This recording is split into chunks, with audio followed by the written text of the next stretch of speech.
everybody, today I'm going to do something a little different. I'm actually going to do a blowout. I haven't used heat in quite some time, so I'm interested to see how my hair responds and even just see how long my hair is since my last trim. I'm going to be using a collection that I haven't used before from Design Essentials.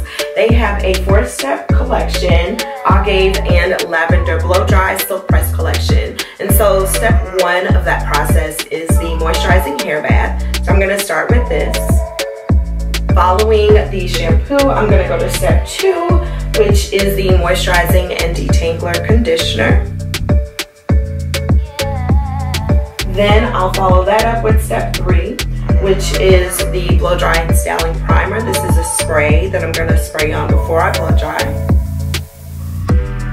And depending on how I'm going to style my hair, I may use step 4, which is the thermal protecting cream.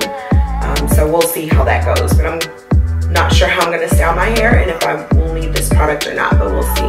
So I'm really excited to see how my hair responds to these products. As I stated, I have not used heat on my hair in quite some time, so I'm interested to see what my hair looks like once it's blown out. I may have to do some light dusting, I'm not sure, but we shall see. Just wanted to take you along on this journey with me.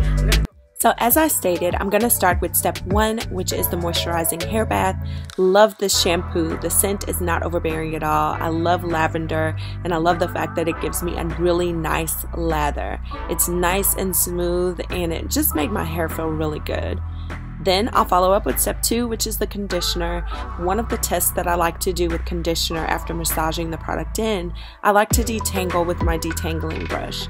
Depending on how that process works, let me know if this is a good conditioner for me. And as you can see, I'm able to easily detangle with my detangling brush. Okay guys, I am done shampooing and conditioning my hair. My hair feels really good. It's nice and soft. I was able to detangle easily, which is wonderful, especially when you're getting ready to do a blowout. So I'm getting ready to go ahead and move to step 3. So this is step 3 of the process that I mentioned earlier. This is the primer. You want to spritz this on before blow drying your hair. So I start at the ends and work my way up and then massage the product in and make sure my hair is nice and saturated. I'm using a blow dryer brush. This is my first time using this tool and I absolutely love it. I'll leave the information in the description box below for you if you are interested. I started on a medium setting and then I moved it up to a higher setting if needed, just dependent on the section of the hair that I was working on.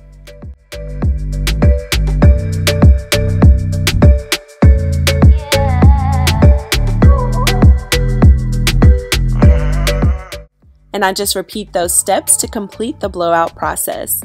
I love this blow dryer tool that I used. I learned that using it in a circular motion gave me the best results.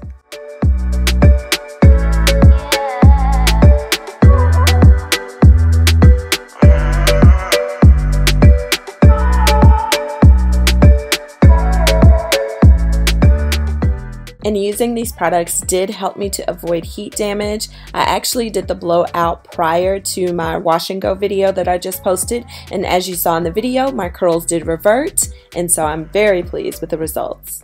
Alright, all done with my light blowout. My hair is soft. I don't know how I'm gonna style it yet, but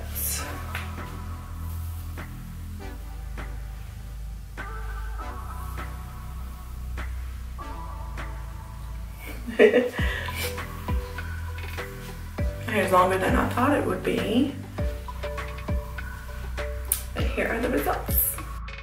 One of the styles that I did was the crown braid, and so I will link that video here in the description box for you as well as the end of the video. But if you want to see how I created this Bantu knot out, go ahead and leave me a comment in the comment section below and I will be happy to post that video for you as well. As always, thanks so much for watching. Love you guys and I'll see you next time. Bye!